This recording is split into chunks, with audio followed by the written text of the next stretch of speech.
1965, the Silver Springs UFO footage. On February 26, 1965, sometime between 3 and 4 p.m., an unidentified flying craft of the famous type, photographed by George Adamski in 1952 and others subsequently, described a series of maneuvers over Madeleine Rodeffer's front yard, retracting and lowering one of its 3 pods, and making a gentle humming and swishing sound as it did so. George Adamski began filming the craft with Madeleine's 8mm camera. It looked blackish-brown or grayish-brown at times, Madeleine advised, but when it came in close, it looked greenish and bluish, and it looked aluminum. It depended on which way it was tilting. Then at one point, it actually stood absolutely still between the bottom of the steps and the driveway. The craft then disappeared from view, but reappeared above the roof and described maneuvers once more before finally disappearing vertically. Madeleine advised that she could make out human figures at the portholes, but details were obscured. When the film was developed the following week, something was obviously wrong with many of the frames, and it was apparent that it had been interfered with. Obviously fake frames had been substituted by person or persons unknown. They took the original film, Madeleine believes, and what I think they did was re-photograph portions of the original and then fake some stuff. The film I got back is not the original film at all. Fortunately enough, frames showing the craft as they had remembered it survived out of the 25 feet that had been taken, and these were analyzed by William D. Sherwood, an optical physicist who was formerly a senior project development engineer for the Eastman Kodak Company in Rochester, NY. William D. Sherwood provided a brief technical summary of his evaluations as they related to the prints he made from the original film. It's hard to capture the nuances of the original film. None of the movie duplicates are good. Too much contrast. The outlines look peculiar due to distortions, I believe, caused by the force field. The glow beneath the flanges, I think, significant. Incidentally, the tree near the top of which the crafts maneuvered is very high, 90 feet. In 1977, Bill Sherwood sent further details of his evaluations. The camera was a Bell & Howell Animation Autoload Standard 8, model 315, with the f/2.8 lens, 9 to 29 millimeters, used in the 9 millimeters position. As you can measure, the image on the film original is about 2.7 millimeters maximum. So for a 90-foot distant object, the diameter would be about 27 feet. It was a large tree, and the limb that the saucer seems to touch could have been about that distance from the camera, but unfortunately I could not find a single frame where the saucer could clearly be said to be behind the limb. So it is not conclusive as for distance and therefore for size. In some of the frames of the original, portholes are seen. In reply to a query as to whether it was possible to authenticate the film unequivocally, Bill said that there is no absolutely foolproof way of assessing whether a photo is real or not. One must just take everything into account, including as much as one can learn about the person involved, and then make an educated guess. In the final analysis, he said, it comes down to this question: is this the kind of person whom I can imagine going to all the trouble and expense of simulating what only a well-equipped studio with a large budget could begin to approximate, and defending it through the years, with no apparent gain, and much inconvenience?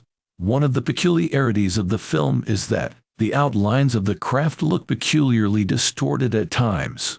Bill Sherwood believes this is due to a powerful gravitational field that produces optical distortions, an opinion that is shared by Leonard Cramp, an aeronautical engineer and designer who has worked for de Havilland, Napier, Saunders Roe, and Westland Aircraft Companies. At Napier, he patented the invention of an induction mixed fluid ramjet.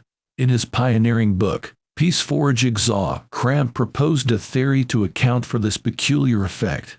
Earlier, when discussing light in terms of the gravitational field theory, we saw how we might expect such a field to form an atmospheric lens, producing optical effects, which might be further augmented by other field effects, as well as the gravitational bending of light.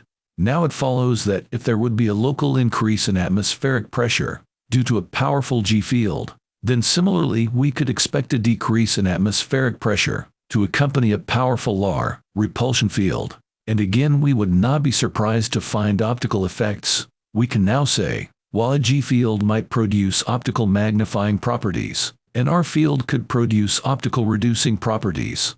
Leonard Cramp had not seen the Silver Spring film prior to publishing his book, and was delighted that it seemed to confirm his hypothesis. Like Bill Sherwood, he is in no doubt that the film is authentic. On February 27, 1967, 2 years after it had been taken, the film was shown to 22 NASA officials at the Goddard Space Flight Center. Discussion afterward lasted for an hour and a half, and just before Madeleine left, one of the two friends with her was allegedly told that it was a very important piece of film, and that the craft was 27 feet in diameter, the figure calculated independently by Bill Sherwood. Bill Sherwood readily concedes that his estimate of the precise distance from the camera is arbitrary. He is sure that it is reasonably accurate, and further tests at the site show that, with the camera lens set on wide angle, as it was at the time, an object of this approximate size and distance would appear exactly as it does on the film. That either Adamski or Madeleine, or both, could have faked the film, using a small model, and then have the audacity to show it at NASA, seems far-fetched in the extreme. Moreover, to produce the distortion effects, as well as the lowering and retracting of one of the pods, with a small model, is out of the question. Following the death of Adamski, Madeleine Rodeffer experienced a great deal of ridicule and harassment, and nearly all copies of the film have been stolen, in the United States and elsewhere. 2 photographs of an identical craft were taken by young Stephen Derbyshire in the presence of his cousin Adrian Myers in Coniston, England, in February 1954. For the benefit of those who contend that Derbyshire had faked the pictures and recanted later, the following statement from a letter he wrote in 1986 is illuminating. When I said that I had seen a UFO, I was laughed at, attacked, and surrounded by strange people. In desperation, I remember, I refuted the statement and said it was a fake. I was counterattacked, accused of working with the dark powers, or patronizingly understood for following orders from some secret government department. There was something. It happened a long time ago, and I did not wish to be drawn into the labyrinth again. Unfortunately, the negatives were stolen, and all the prints gone. Resources above top secret. Timothy Good, 1988. My take. I have to say that my non-expert opinion about this clip is that it is not too impressive. The movement seems all wrong and faked. I am assuming that I am looking at the correct clip though. It might not be. It's all I could find. What do you think? Now, stand by for some fun.